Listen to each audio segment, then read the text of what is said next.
오늘 우리에게 주신 하나님의 말씀은 로마서 3장 19절에서 28절 말씀입니다. 로마서 3장 19절에서 28절 말씀입니다. 신약성경 243페이지에 있습니다. 저와 여러분이 한 절씩 교독한 후에는 마지막 절은 합독하겠습니다. 우리가 알거니와 무릇 율법이 말하는 바는 율법 아래에 있는 자들에게 말하는 것이니 이는 모든 입을 막고 온 세상으로 하나님의 심판 아래에 있게 하려 하심이라. 그러므로 율법의 행위로 그의 앞에 의롭다 하심을 얻을 육체가 없나니 율법으로는 죄를 깨달음이니라. 이제는 율법 외에 하나님의 한 의가 나타났으니 율법과 선지자들에게 증거를 받은 것이라. 곧 예수 그리스도를 믿음으로 말미암아 모든 믿는 자에게 미치는 하나님의 의인이 차별이 없느니라. 모든 사람이 죄를 범하였음에 하나님의 영광에 이르지 못하더니 그리스도 예수 안에 있는 성령으로 말미암아 하나님의 은혜로 값없이 의롭다 하심을 얻은 자 되었느니라.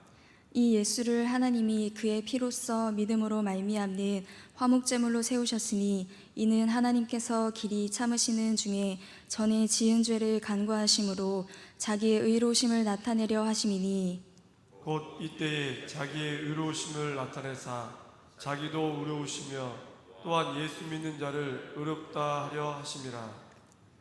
그런즉 자랑할 때가 어디냐 있을 수가 없느니라. 무슨 법으로냐 행위로냐 아니라 오직 믿음의 법으로니라. 그러므로 사람이 의롭다 하심을 얻는 것은 율법의 행위에 있지 않고 믿음으로 되는 줄 우리가 인정하노라. 아멘. 예루살렘을 위하여 평안을 구하라. 예루살렘을 사랑하는 자는 형통할지어다.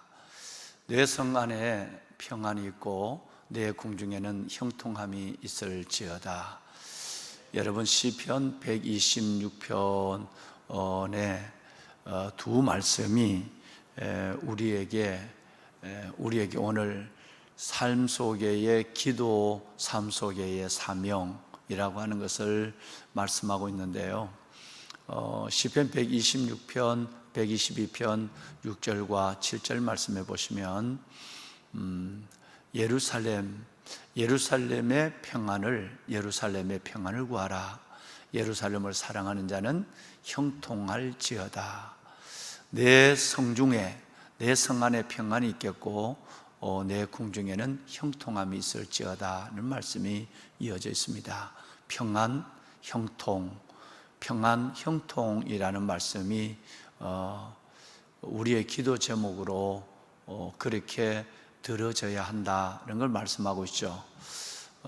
우리가 살아가고 있는 이 삶의 모든 지경, 여러분이 살아가고 있는 마을, 도시, 그리고 나라, 그 나라의 평안을 구해야 되고 그 나라를 사랑하면 하나님이 형통함을 주시겠다라고 말씀하고 있고, 동일한 말씀을 7절에도 내 성 안에 우리가 살아가고 있는 삶의 영역에 그 영역에 평안이 있고 또 우리가 살아가는 이 궁중 안에 하나님께서 형통이 있을지어다라는 약속까지 하고 계십니다.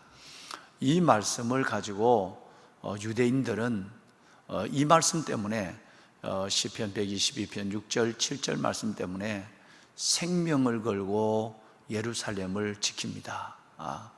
이 말씀 때문에 너무 지나치다 할 정도로 심지어 우리나라 사람들도 또 우리 교회에 있는 분들도 이 예루살렘을 찾아가고 이 예루살렘을 사랑하는 이 시온성 예루살렘을 사랑하는 마음으로 정기적으로 여행을 하고 정기적으로 가서 기도하는 분들도 꽤나 많은 걸로 제가 알고 있습니다. 여러분, 유대인들은 지나칠 정도로 하여튼 이 말씀을 붙잡고 있어요.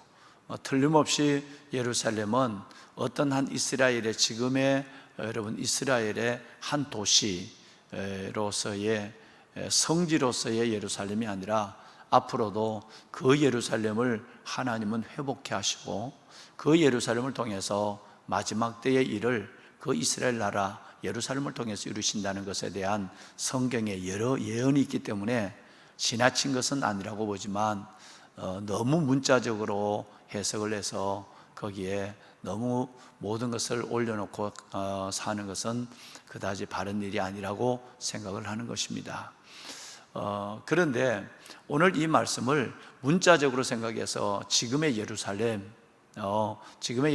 다윗성, 여러분 이것만을 두고 생각하는 것보다 이거는 예수 그리스도를 믿는 하나님의 모든 사람들에게 그들이 살아가는 삶의 영역을 의미하는 것이기도 합니다.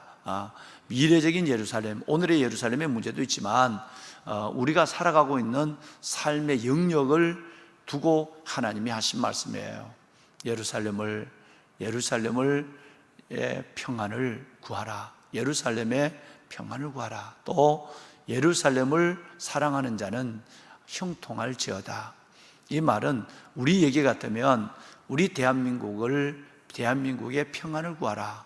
대한민국을 사랑하는 자는 너의 나라, 너의 민족을 사랑하는 자는 형통할지어다. 이렇게 해석할 수 있는 문제고 또 그 의미로 이 말씀이 기록되었다고 저는 믿습니다. 단순한 역사적 그리고 현실적 예루살렘을 가지고만 얘기한 것이 아니라고 저는 믿어요. 또 하나는 동일한 말씀이 7절에 기록되어 있습니다. 내 성 안에는 평안이 있고 내 궁중에는 형통이 있을지어다. 이렇게 말씀하고 있어요. 아까 말씀하신 6절에 말은 평안과 형통, 또 7절에 평안과 형통이 그대로 나오죠. 우리가 살아가고 있는 이 마을, 우리가 살아가고 있는 이 도시, 우리가 살아가고 있는 사회와 나라, 그 나라가 평안하기를 기도하라. 그리고 그 평안, 그 땅을 사랑하면, 내 민족을 사랑하면, 내 도시를 사랑하면 하나님이 반드시 형통함을 주시겠다는 약속이 있는 거예요. 여러분 오늘 이 말씀을 가지고 오늘 이 아침에는 한번 깊은 기도를 드렸으면 좋겠습니다. 왜 이 말씀을 드리냐 하면 연이어 3번이나 올라오는 바비, 마이삭, 하이선, 여러분 이 10호 태풍 하이선이 이제 곧 한반도를 지나간답니다. 어마어마한 위력의 태풍이고 57만 하더니 이제는 일본 사람이 140만 명이 피난을 갈 정도로 여러분 홋카이도 규슈 지방에 여러분 이쪽 정말 상황들을 얼마나 어려우면 말이 100만이지 100만이 넘는 사람이 피난을 갈 정도라면 정말 어마어마한 역대급 태풍인 거는 틀림이 없는 것 같습니다. 이 한반도를 이 대한해협을 따라 올라와서 울산 부산을 스치듯이 지나가고 동해안으로 올라가면서 어마어마한 비와 그리고 바람, 여러분 이 태풍의 그 위력을 나타낼 것이라고 하면서 연일 매 시간 방송은 이 일에 우리에게 주의를 주고 있습니다. 보배로운 사랑하는 성도 여러분, 정말 하나님이 이 태풍을 막아주시고 하나님께서 이 가운데 긍휼을 베풀어 달라고 오늘 새벽은 기도하기를 원합니다. 우리 정말 예루살렘을 사랑하고 예루살렘의 평안을 구하고 그것도 우리의 성읍이 평안하기를 바라고 저와 여러분의 국내에 하나님의 주신 형통함을 우리가 기다리고 있다면 하나님 이 나라를 우리가 살아가고 있는 이 땅을 하나님 평안하게 하여 주옵소서. 평안을 구해야 되는 거예요. 그리고 하나님 예루살렘을 사랑하는 자에게 형통함이 있다고 하는데 민족을 사랑하는 거, 이 그리스도인과 애국은 결코 떼어놓을 수 없는 것임을 우리가 알아. 하나님 우리가 이 나라를 위해 기도하고 우리의 성읍을 위하여 국내를 위하여 기도할 때 하나님 평안과 형통을 주실 줄로 믿습니다. 말씀을 붙잡고 하나님 앞에 이렇게 기도하는 새벽이 되어서 지난번에도 저는 정말 각 가정에서 기도하시는, 그리고 성전에서 하나님 앞에 목매어 기도하는 정말 우리 교직원 여러분들과 온 성도들의 기도 가운데 하나님께서는 8호 태풍 바비도, 또 9호 태풍 마이삭도, 그리고 지금 올라오고 있는 이 10호 태풍 하이선도 하나님이 막아주실 줄로 믿습니다.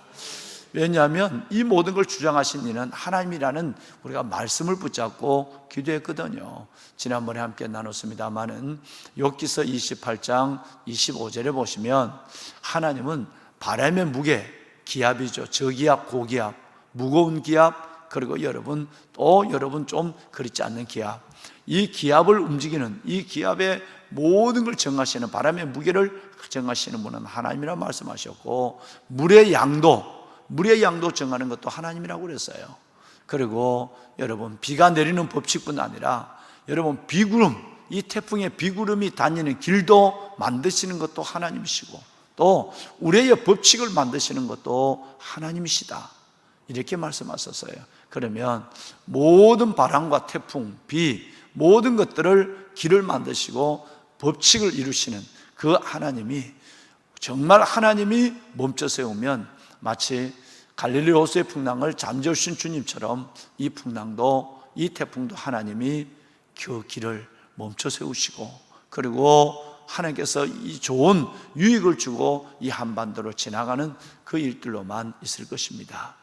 오늘 이 새벽에는 하나님의 말씀을 잠시 듣고, 그리고 우리 사랑하는 귀한 우리 교직자 여러분들과 각 가정에서 오늘도 단잠을 깨우시고 일어나서 하나님의 은혜를 마주하는, 이 말씀과 하나님의 주신 이 하나님의 은혜를 마주하시는 여러분들이 함께 기도하면 지난 두 번처럼 이번에도 동일한 하나님의 긍휼과 은혜가 임해서 예루살렘의 평안을 구하는 여러분들에게, 또 예루살렘의 여러분, 그 예루살렘을 위해서 기도하는 여러분들에게 하나님께서는 큰 평안과 형통을 아울러 이 민족에게 주실 줄로 믿습니다.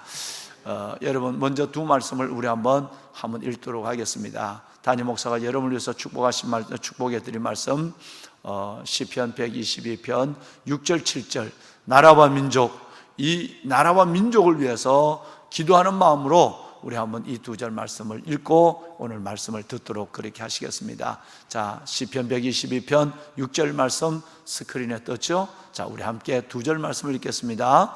예루살렘을 위하여 평안을 구하라. 예루살렘을 사랑하는 자는 형통하리로다.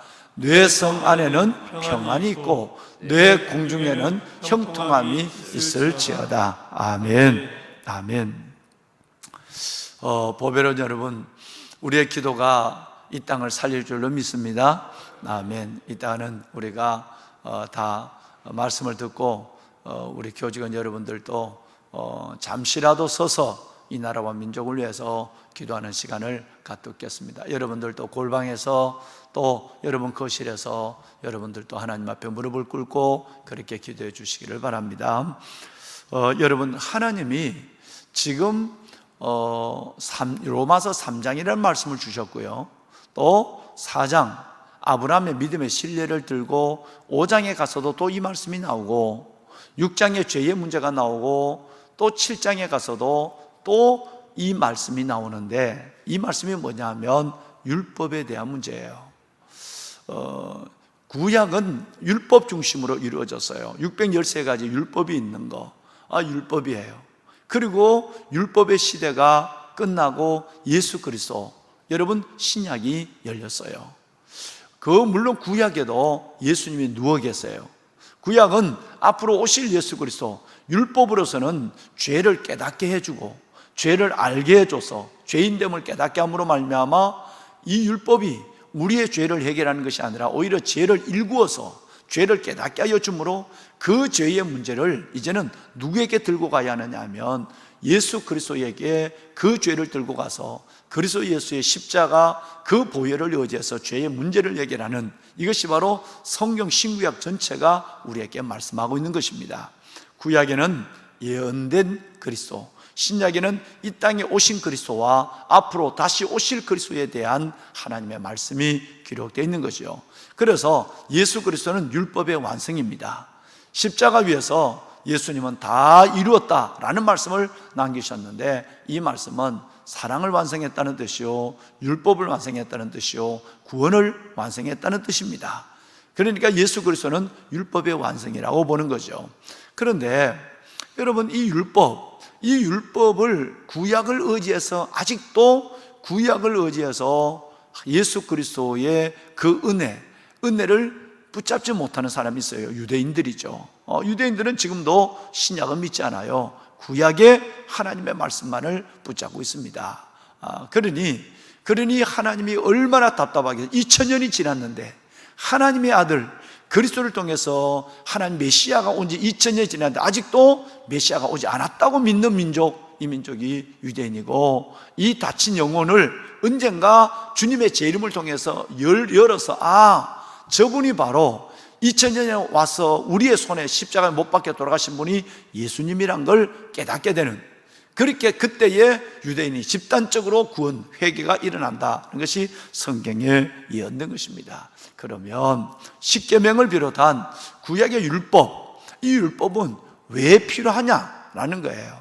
율법이 왜 필요하냐라는 이 문제를 우리는 3장에도 5장에도 그리고 여러분 7장에도 우리는 보게 되는 겁니다. 그래서 이것은 오늘 3장에 있는 이 율법의 필요성을 이해를 해야 로마서의 전반부 대부분을 이해할 수 있다는 거예요.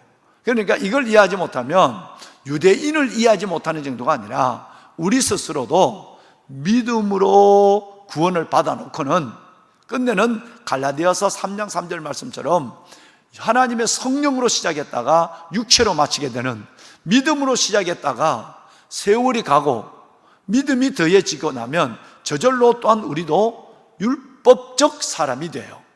즉 여러분, 율법은 행함으로 구원을 받는 거예요. 여러분, 그리고 은혜는 믿음으로 하나님께 주어진 선물이에요. 이건 전혀 다른 거예요. 즉 이신덕구와 이행덕구의, 이신덕의 믿음으로 구원을 받는 것과 이행덕구, 구원이 행함으로 구원을 받는다고 하는 여러분, 이 잘못된 율법주의 신앙이 우리 안에, 유대인이 아닌데도 예수를 믿고 구원을 받았는데도 우리 안에 율법적 요소가 생기고 율법적 자세가 나오고 율법적 정죄가 나와서 우리 스스로가 은혜로부터 멀어져 가는 경우를 정말 많이 보게 되니까, 이것은 유대인을 위해서만 말이 아니라 오늘 우리를 위한 하나님의 말씀이라는 것에서 일절 우리 안에 이 일들이 정리가 되어야 한다는 것입니다. 7장까지 계속됩니다. 그러면 율법이 왜 우리에게 주어졌느냐라는 부분이에요. 여러분, 이것에 대해서 율법이 우리에게 주어진 세 가지 이유라고 하는 것이 있습니다. 율법을, 하나님의 세 가지 율법을 주신 세 가지 이유, 다른 말로는 율법을 주신 하나님의 세 가지 용법이라는 거예요. 그 three use of the law라고 하는 얘기인데, 세 가지의 용법이 있어요. of the law, 율법이 우리에게 주신 세 가지 이유가 있단 말이에요. 그 세 가지 이유를 딱 알아야 정의가 딱 되어버려요, 안에. 그래서 오늘 이 시간에는 three use of the law, 율법의 세 가지의 용법, 율법이 주신 세 가지 이유를 확실하게 정의를 해야 여러분의 구원이, 그리고 믿음이 흔들리지 않는단 말이에요. 제일 먼저 하나님이 구약을, 십계명을, 대표적인 거 십계명이고, 하나님이 613가지의 계명, 그리고 구약 전체를 우리에게 주신 이유, 이 이유 첫 번째 용법이 뭐냐 하면, 여러분, 하나님을 알게 하기 위해서입니다. 할렐루야. 자, 여러분, 십계명의 문제 앞에 있는 여러분 이 6가지는 하나님의 대신 관계의 계명입니다. 그리고 그 나머지에 있는 것은 대인 관계의 계명이 나오는 거죠. 자, 하나님께서 주시는 앞에 있는 4가지는 하나님과의 종적적인 관계고, 그 다음에 5번째부터 나오는 것은 내 부모를 공경하라 라는 것부터 나오는 것은 대인 관계의 계명이 6가지가 나오는 거예요. 자, 그러면 이 율법, 이거 십계명의 대표적인 율법의 문제와, 그리고 구약의 613가지의 문제, 그리고 구약에 기록된 모든 사건과 예언서까지, 시편까지, 뭐 여러분 이 시가서까지라도 보면 우리 뭘 알 수 있느냐 하면 하나님이 어떤 분인가는 걸 알 수 있어요. 구약을 읽지 아니하고는 하나님이 어떤 분인가를 알지를 못해요. 뭐 단순하게 뭐 안식일을 지켜야 된다, 뭐 하나님은 사랑의 하나님이다, 하나님은 심판의 하나님, 공의의 하나님이다, 뭐 하나님, 이 정도가 아니라 이 구약 전체의 말씀을 봐야 바로 하나님이 어떤 분인가를 이해할 수 있어요. 그렇기 때문에 구약이 필요하다, 그렇기 때문에 율법이 필요하다는 거예요. 율법의 용법의 1번이 뭐냐 하면 그 율법을 통해서 하나님은 이런 분이고 우리에게 이것을 말씀하신 분이라는 걸 깨달으려면 십계명을 비롯한 이 구약 전체의 613가지의 계명과 그리고 구약에 있는 사건과 시가서와 예언서들을 읽어야 하나님이 우리에게 뭘 말씀하고 있다, 즉 하나님의 속성을 알고 하나님의 성품을 알고 하나님이 우리에게 원하시는 명령을 깨닫게 되는 거예요. 그 구약을 모르고는 하나님을 알지 못하는 거예요. 그래서 구약과 신약이 함께 있고 우리가 읽어도 구약과 신약을 함께 읽어야 된다는 거예요. 그러면 율법이 필요 없으면 구약은 떼내버리고 신약만 있으면 되지, 아니 좀 더 얘기하면 로마서만 있으면 되겠네? 아닙니다. 여러분 로마서의 말씀에 깊이를 들어가면 충분합니다만은 그러나 구약의 말씀이 없으면 하나님이 어떤 분인가를 우리는 이해할 수가 없는 거예요. 그래서 율법의 이 용법 중에 1번이 하나님을 알게 하는 책입니다. 그분이 어떤 분인가? 두 번째는 바로 이 율법은 우리의 죄를 깨닫게 하는 책이에요. 두 번째 용법이 우리의 죄를 깨닫게 하는 것입니다. 이걸 가리켜서 갈라디아서 3장에는 뭐라고 그랬죠? 초등교사라. 우리를 죄를 깨닫게 해서 우리를 어디로 데려가느냐 하면 예수님께로 데려가는 목막성생 초등교사의 역할을 율법이 하는 거예요. 자, 오늘 이 말씀만 해도 여러 군데 있습니다. 아까 제가 드린 3장, 5장, 7장 말씀을 했는데 우선 3장 20절을 볼까요? 20절에 보면 뭐라고 말씀하고 있느냐 하면 3장 20절에 하나님의 율법의 행위로는 의롭다 하심을 얻을 육체가 없나니, 마지막이 중요합니다. 율법으로는 뭐를? 죄를 깨달음이라 그랬어요. 율법으로는 죄를 깨닫는 거예요. 자, 오늘 28절을 볼까요? 또 이 말씀이 또 나와요. 마지막 28, 그러므로 사람이 어렵다 하심을 얻은 것은 율법의 행위에 있지 아니하고 믿음으로 되는 줄 우리가 아노라 그랬는데요. 예. 자, 율법의 행위로서 의로움을 받는 것이 아니라 믿음으로 의로움을 받는데, 이 율법은 바로 죄를 깨닫는 것이지 죄를 해결할 수 없다는 것을 말씀하고 있죠. 자, 5장을 넘어갑시다. 5장 13절 하반절을 보겠습니다. 자, 5장 그냥 제가 읽을게요. 죄가 율법이 있기 전에도 세상에 있었으나 율법이 없을 때는 죄를 죄로 여기지 아니하였느니라. 여러분, 율법이 있어야 우리가 하나님 앞에 법이 있어야 이것이 죄인 줄 알 수 있으니까 율법이 거울이 되고 율법이 병원이 되어서 병원에 가야 내 병을 알 수 있는 것처럼, 거울을 봐야 내 모습을 알 수 있는 것처럼 율법을 봐야, 하나님의 율법이 있어야 내가 죄를 졌는지, 죄가 죄인지, 내 행위가 죄인지, 삶이 무엇인지를 알 수 있게 되는 거예요. 그래서 율법이 없을 때는 내가 죄를 져도 죄인 줄 몰라요. 병원에 가기 전에는 내가 병이 있는데도 구체적으로 이 병이 어떤 병이고 어떻게 진행되는지 모른단 말이에요. 자, 여러분, 어떤 사람이 몸이 약해졌어요. 이렇게 보면서 아무래도 병원 한번 가봐야 되겠어, 이렇게 얘기를 해요. 그러면 아니야, 난 병원 안 가. 아니, 왜 병원을 안 가? 몸이 이상을 느끼면 병원을 가야지. 아니, 병원에 안 가. 나는 무서워. 병원에 가면 나는 큰 병이 있을 것 같아. 아마 여러분 그런 사람 꽤나 많습니다. 노인뿐 아니라 젊은 분도 그런 분이 있어요. 내가 병원에 가면 큰 병이 진단될 것 같은 보대. 이런 어리석은 사람, 연약한 사람들. 여러분, 그리고 여러분 병을 계속 키워가요. 병을 키워요. 그리고 나중에 끝까지 병원에 안 가고 그 병으로 죽는 사람도 간혹 있어요. 그리고 나중에 병원이 다 키워서 어찌할 수 없을 때, 그때서야 자식의 성화 때문에 아니면 스스로의 고통 때문에 병원에 가요. 여러분, 병원에 가면 병을 일단 알아야 되고, 못 고쳐도 병을 알아야 되잖아요. 그런데 병원에 가지 않는다라고 하는 것은 아예 내가 그대로 그 병으로 살다가 죽기로 결심을 했다라는 얘기예요. 이 말씀은 율법을 통해 죄가 무엇인지 우리가 알 수 있어야 하고, 못 고치더라도 율법을 여러분 병원에 가야 되는 것처럼 내가 죄의 문제를 내가 스스로 해결할 수 없어도 율법이 있어야 내가 죄인 줄을 깨닫게 되는 거예요.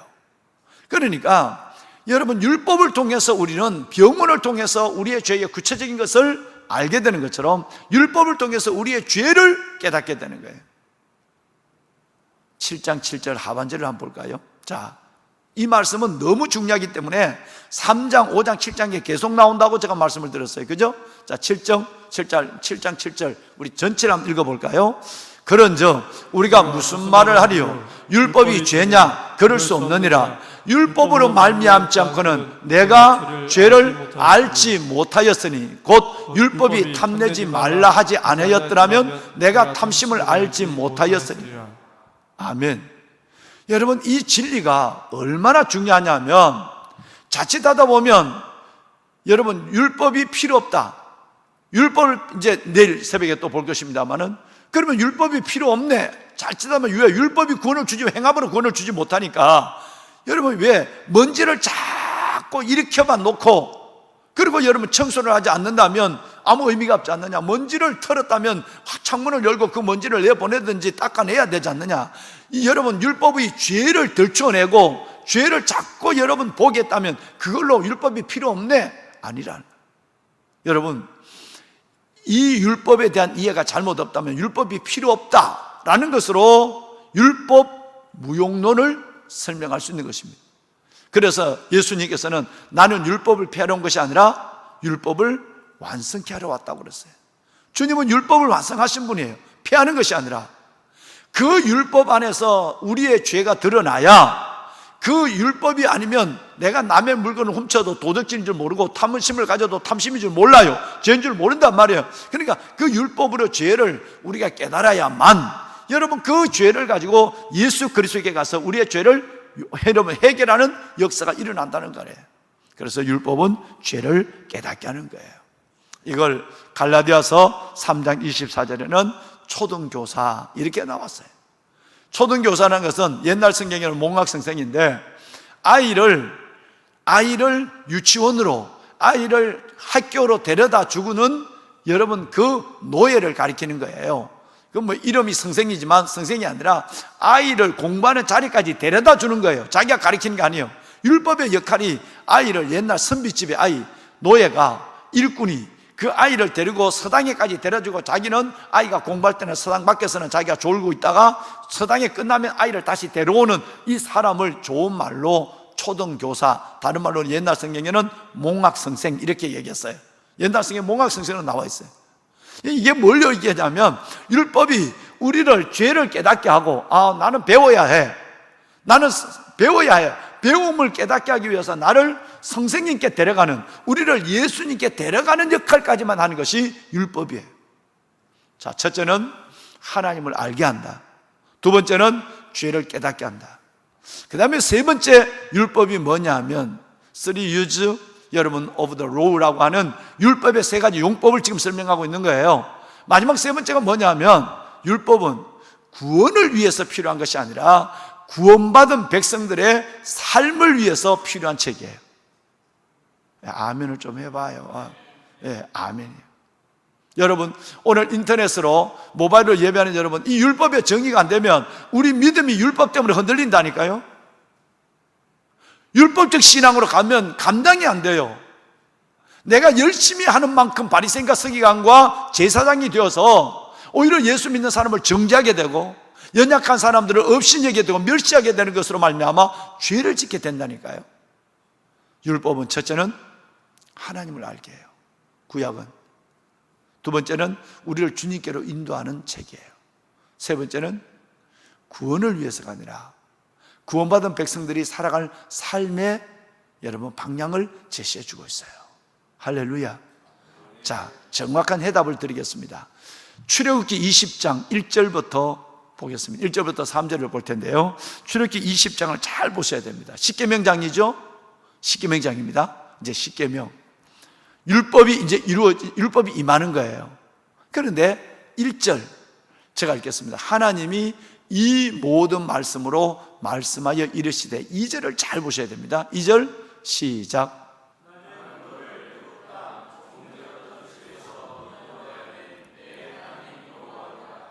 네, 나는, 하나님이 누구라는 것? 하나님이 나는 너를 애굽 땅 종되었던 집에서 인도하여 낸 하나님 여호와라. 이 말은 무슨 말일까요? 하나님은 애굽 저주와 사망에서 우리를 불러내신 하나님이라 이랬어요. 3절을 볼까요? 이제 율법이 시작이 됩니다. 자, 시작. 너는 나 외에는 다른 신들을 내게 두지 말라. 율법의 대명사 10계명이 딱 시작되죠. 1계명이 딱 나와요. 그 다음에 2계명, 3계명에서 쭉 10계명까지 나와요. 다시 2절 방송실 도와주세요. 여러분, 이 구조를 잘 보면 담임 목사가 지금 여러분께 드린 말씀의 이해가 딱 정리가 돼요. 율법의 3절부터 나 외에는 다른 신을 섬기지 말라, 어떤 우상도 만들지 말고 절하지 말라, 이게 이제 3절부터 시작이 되는데, 여러분, 이것은 구원받은 백성들에게 주시는 계명이에요. 2절에 딱 보면 구원이 나오거든요. 2절에 먼저 나는 너를 애굽 땅 종되었던 집에서 인도하여 낸 너희 하나님 여호와라. 애굽에서 나왔다, 홍해를 건넜다는 것은 우리가 구원받았다는 걸 의미하는 거예요. 여러분, 구원받고 난 이후에, 그리고 나서 십계명이 주어진 거예요. 물론 여러분, 시기적으로도 공간적으로도 마찬가지죠. 애굽에게서 불러내어서, 홍해에서 불러내어서 하나님의 광야로 세워놓고, 즉 구원받게 해놓고 나서 너희는 이것을 이렇게 살아야 해, 이렇게 됐단 말이에요. 다시 말씀을 드리면, 모세에게 열 재앙을 내릴 때 하나님은 모세에게 십계명을 먼저 말씀해 놓고, 그리고 그를 이끌어내지 않았다는 얘기예요. 홍해에서 먼저 나와서, 애굽 땅에서 나와서 홍해를 건너게 하고 난 이후에 하나님은 율법을 주셨다는 거예요. 10가지 재앙의 진노, 이 진노 속에서 하나님의 여러분, 이 사탄의 권세를 멸하고 그리스도 예수 안에서 하나님의 자녀로 우리를 거듭나게 해놓고, 애굽 땅에서 불러내놓고, 여러분 세례를 받게 해놓고, 이후에 하나님은 십계명을 우리에게 주셨다는 거예요. 율법은 우리를 구원을 위해서 주신 것이 아니라 삶을 위해서 주신 거예요. 이 세 가지가 우리 안에 정리가 되어야 됩니다. 그렇게 되면 여러분, 이제 우리가 오늘 여러분 읽으시고 내일 새벽에 다시 한번 읽으신데, 모든 사람이 죄를 범하였음에 하나님의 영광이 이르지 못하더니 그리스도 예수 안에 있는 속량으로 말미암아 하나님의 은혜로 값없이 의롭다 하심을 얻은 자 되었느니라. 할렐루야. 여러분, 이 말씀의 의미가, 하나님께서 율법이 우리를 죄를 들추어내서 우리가 죄인됨을 알게 해서 이 죄인은 영원히 버림을 받네, 하나님의 영광이 이르지 못한다는 말은 좋은 말이에요. 진짜 그대로 얘기하면 모든 사람이 죄를 범했음에 다 지옥과 진멸의 형별에 들어가게 되었나니, 이렇게 돼야 되는 거예요. 그런데 이걸 좋은 복음으로 포장한 거예요. 모든 사람이 죄를 범해서 하나님의 영광이 이르지 못하더니라는 말을 그냥 포장을 해놓은 거예요. 진짜는 모든 사람이 죄를 범했으면 죄값으로 말미암아 영원히 사망과 저주 속에 영멸하게 되었더니, 이렇게 돼야 되는 거예요. 그런데 오늘 여러분, 우리를 하나님의 율법은 그 죄를 깨닫게 해놓고 우리를 그리스도 앞으로 인도해내서 그리스도의 의를, 그리스도의 그 놀라운 구원을 여러분 우리가 받게 했어요. 이것이 바로 율법의 역할이에요. 하나님 감사합니다. 내일 새벽에 이제 좀 더 22, 23, 24 그리고 화목제물 대신 25, 그리고 이 율법에 대한 부분에 다시 한번 26절, 27절까지를 내일 새벽 여러분과 뵈면서 율법에 대한 정의를 완전히 하고 여러분의 믿음이 온전한 영적 토대 위에 확실하게 견고하게 서는 역사가 일어날 줄로 믿습니다. 새벽에 단잠을 깨우신 여러분 축하합니다. 이것이 정리되어야 일생 잘 믿고 하나님 앞에 영광스럽게 갈 수 있어요. 이것이 정리 안 되면 잘 믿고도 바리새인이 되고 하나님 앞에 심판을 받게 되고 믿음에서 떨어져 나가게 되는 것입니다. 여러분들을 주의 이름으로 축하하고 축복합니다. 아멘. 자, 우리 목사님들 잠깐 좀 다 일어나실까요? 오늘 찬양은 오늘 생략을 하겠습니다. 생략을 하고 우리 하면 다 아영이도 일어나, 아영이도 일어나, 그렇지, 아영이 일어나야지, 그지? 일어나. 다 우리 다 손을 들겠습니다. 여러분, 오늘 하나님 앞에 기도할 제목은 하나님 감사합니다. 구약의 율법을 통해서 우리가 주님을 알게 하시고, 구약의 율법을 통해서 우리가 죄인됨을 깨닫게 하시고, 구약의 율법을 통해서 우리가 이제 믿음으로 하나님의 뜻 안에 어떻게 살아야 할지, 구원받은 하나님의 백성들이 살아가야 할 삶의 또 하나의 방향을 깨닫게 하여 주시니 감사합니다.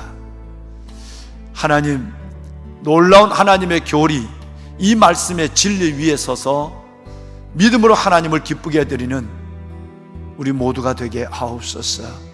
나의 일생이 바로 알고 바로 믿고 바로 살아가는 삶 속에서 하나님을 믿음으로 기쁘게 해드리는 그런 하나님의 사람이 되게 하옵소서. 특별히 10호 태풍이 이제 한반도를 가까이 왔는데, 하나님 정말 하나님께서 이 땅에 긍휼을 다하여 주옵소서. 예루살렘의 평안을 구하는 자는 형통할지어다고 말씀하셨어요. 예루살렘의 평안을 구하라. 예루살렘을 구하는 자는 형통할 것이라고 말씀하셨고, 좀 더 7절에는 우리의 나라, 우리의 도시, 우리의 삶의 영역을 말씀하시고, 내 성 안에 평안을 구하고 내 궁중에 형통함이 있기를 원하시는 주의 말씀을 오늘 이 아침 받았습니다. 하나님, 이 예루살렘을, 이 대한민국을 평안케 하여 주옵소서. 이 예루살렘을 하나님 형통케 하여 주옵소서.